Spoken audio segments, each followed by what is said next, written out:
Salam damai sejahtera bagi kita semua, kembali dengan saya di channel ini. Terima kasih bagi teman-teman yang senantiasa mendukung dan mensupport perkembangan channel ini. Tuhan Yesus memberkati kita semua. Nah, pada kesempatan kali ini saya akan membagikan kepada kita semua, di mana ada orang-orang yang jago, yang lebih Palestina daripada orang Palestina. Nah, teman-teman, di salah satu acara TV, Babi Haikal mengklaim bahwa koin yang dia pegang, yang dia tunjukkan kepada Monik, pemilik channel Fakta Israel, Babi Haikal ini mengklaim bahwa Palestina sudah ada terlebih dahulu sebelum bangsa yang terkutuk, yaitu bangsa Israel, ungkapnya. Nah, teman-teman, saya melihat logika dan pengetahuan Babi Haikal ini mengenai sejarah tidak akan nyambung sama sekali. Beliau hanya modal Google dan tidak membaca buku-buku sejarah dan buku-buku referensi terkait dengan Israel. Oleh karenanya, langsung saja kita simak videonya yang berikut ini. Saya punya koin tahun 1927, digunakan di seluruh Palestina. Ini mata uang Palestina yang sekarang sudah musnah. Itu ada tulisan Ibraninya loh. Ya? Itu ada tulisan Ibraninya. Boleh dicek? Loh. Boleh saya cek? Ada? Terang aja masih Ibrani. Emang ada kenapa? nggak? Memang. Dengerin. Boleh nggak saya cek? Boleh nggak saya lihat? Memang jelas ini memang bahasa Ibrani kok. Yang ingin Anda sampaikan bahwa Palestina berusaha dihapuskan. Sekarang berusaah dihapuskan oleh Israel. Iya. Itu yang terjadi sekarang. Benar nggak? Ada tulisan bahasa Ibrani. So what gitu loh. Memang bahasa Ibrani. Itu bahasa apa? Bahasa Ibrani. Karena Palestina, wilayah Palestina itu didiami oleh orang Yahudi. Monika jangan membodohi semua ya. Yahudi, dengerin, Yahudi, Kristen, Islam hidup kompak rame-rame di bumi Palestina. Mereka bertempur sejak tahun 1948 dengan kedatangan bangsa terkutuk yang namanya Israel yang berasal dari Austria. Nah, teman-teman, itulah dia cuplikan video Babi Haikal di mana di salah satu acara TV, yaitu di TV One, dengan Ibu Monik, pemilik channel Fakta Israel. Babi Haikal mengklaim bahwa Palestina sudah ada terlebih dahulu sebelum bangsa yang terkutuk, yaitu bangsa Israel. Dan Babi Haikal tersebut sambil menunjukkan koin Palestina. Nah, pertanyaan kita adalah, benarkah klaim Babi Haikal bahwa Palestina sudah ada sebelum bangsa Israel? Oleh karenanya saya menghadirkan video seorang sejarawan yang dari Indonesia, yaitu Dr. Bambang Nursena. Dr. Bambang Nursena menjelaskan tentang koin yang dipegang, yang ditunjukkan oleh Babi Haikal kepada Monik di salah satu acara TV, yaitu TV One. Berikut ini. Saya itu ketawa-ketawa sendiri lihat-lihat apa ya di dunia medsos itu. Saya menemukan gambar ini. Nih, saudara-saudara. Mata uang Palestina katanya. Ya, Anda tulis misalnya Palestine coin. Ini terbit tahun 1927, tertulis dalam bahasa Arab, koinnya ini bahasa Latin dan bahasa Ibrani. Nih, saudara-saudara, bahasa Arabnya tertulis Palestine, bahasa Inggrisnya tertulis Palestine, bahasa Ibrani tertulis Palestina, koma, ya, huruf alef dan huruf yod. Lalu orang kan nggak ngerti bahasa Ibrani ini. Ini bukti bahwa negara Palestina sudah ada sebelum Israel. Israel baru berdiri tahun 1948. Palestina sudah punya mata uang, katanya gitu. Ayo kalau Anda nggak ngerti sejarah, oh iya ya, bener ya. Terus Anda lihat, cari di Google yang lain, picture, bener ini. Mata uang apa namanya, kertasnya juga ditemukan. Lah ini mata uang kertasnya Palestina, ini berapa ini? One Palestine Pound, 1 pon Palestina. Ya, Kemudian ini terbit tahun 1939, ini mata uang Palestina. Loh, ini berarti negara Palestina sudah ada. Lalu orang bikin hoax lagi. Negara Timur Tengah, salah satu yang mengakui kedaulatan Indonesia adalah Palestina. Loh, negaranya belum ada kok. Bagaimana diakui Palestina? Tapi yang namanya itu ya, Anda hanya percaya internet tanpa melihat cross checknya. Kacau. Ini betul, mata uang Palestina betul. Tapi ini bukan negara Palestina, bro. Mata uang ini diterbitkan ya oleh yang namanya Anglo-Palestine Bank.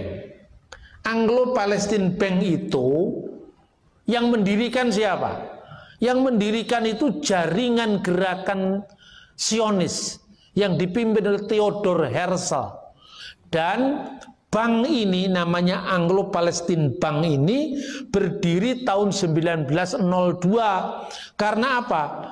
Dalam visi kenegaraan yang diimpikan oleh Theodor Herzl, pendiri Zionisme itu, kita harus punya bank, kita harus menguasai uang.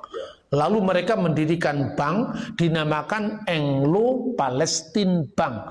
Bank itu yang sekarang menjadi Bank Leumi di Israel.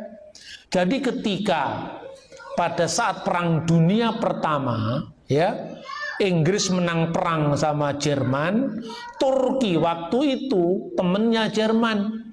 Sebagai bangsa yang kalah perang, otomatis kedaulatan wilayahnya dimiliki oleh pemenang perang. Yang menang perang Inggris, lalu lahirlah yang namanya Deklarasi Balfour. Ketika Palestina, tempat yang namanya Palestina, Teret Israel itu, di bawah mandat Inggris, inilah mata uang yang berlaku. Yang tanda tangan ya ini adalah orang mandat Inggris juga, ini tertulis di sini. Nah, kemudian yang kedua orang lupa.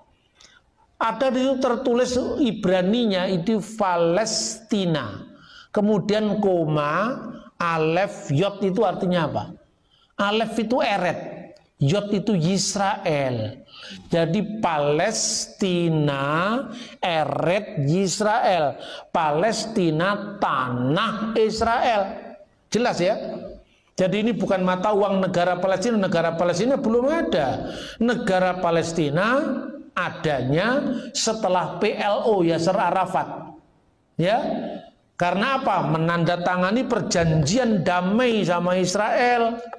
Maka muncullah otoritas Palestina. Ya, itulah cuplikan video yang sangat baik yang kita dengarkan dari Dr. Bambang Nursena yang memberikan edukasi kepada kita mengenai mata uang tersebut.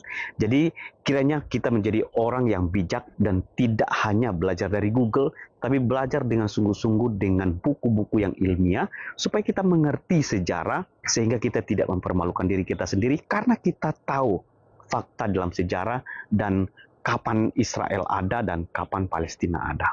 Itu saja yang ingin saya sampaikan dalam video ini. Kiranya video ini boleh menjadi berkat.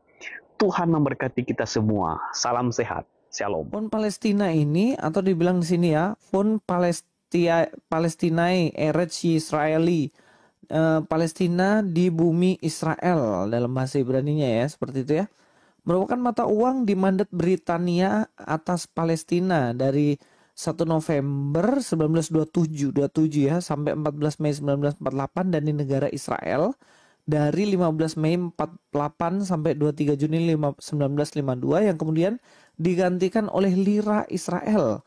Jadi mata uang yang sebelumnya tadi adalah Fond Palestinae Eretz Yisraeli, kemudian diganti dengan lira Israel. Fond Palestina juga merupakan mata uang di Transjordania hingga tahun 1949 ketika digantikan oleh dinar Yordania dan tetap digunakan di tepi barat yang dikuasai Yordania hingga tahun 1950. Di jalur Gaza, pound Palestina tetap beredar hingga bulan April 1951 ketika digantikan oleh pound Mesir. Jadi ini sebenarnya ya, mata uang ini sebenarnya bukan mata uang dari negara Palestina. Nah teman-teman, itulah dia penjelasan Dr. Bambang Nursena terkait dengan koin yang dipegang atau yang ditujukan oleh Babi Haikal. Babi Haikal mengklaim bahwa bahwa Palestina sudah ada terlebih dahulu sebelum bangsa yang terkutuk yaitu bangsa Israel. Dan babi Haikal ini yang menunjukkan bukti yaitu koin Palestina. Nah teman-teman, penjelasan Dr. Bambang Nursena tentang koin Palestina tersebut membantah serta menjawab argumentasi babi Haikal secara tuntas. Nah teman-teman, inilah akibat kalau tidak paham sejarah, kalau tidak belajar sejarah, kalau tidak baca sejarah, kalau hanya modal Google tanpa membaca buku-buku terkait dengan sejarah, nah akhirnya ketahuan botolnya, akhirnya ketahuan mana yang paham sejarah, mana yang bohong-bohongan. Nah, ya. Jadi oleh karenanya kita umat Kristiani dan saudara-saudara saya Muslim pada umumnya, kiranya penjelasan Dr. Bambang Nursena teredukasi kita semua sehingga kita tidak termakan hoax dari orang-orang yang tidak belajar sejarah, dari orang-orang yang tidak membaca buku-buku sejarah. Ya, sekali lagi terima kasih kepada Dr. Bambang Nursena yang sudah berpartisipasi dalam menjelaskan klaim-klaim mereka yang ngomongnya asal mangat, ya, yang ngomongnya besar, ngomongnya sana sini lalu tidak ada faedahnya. Mengapa? Karena mereka tidak belajar sejarah, ya, seolah-olah sebuah kebenaran yang mereka sampaikan. Sekali lagi saya berharap kiranya kita tidak termakan berita-berita hoax, berita-berita yang tidak jelas, ya.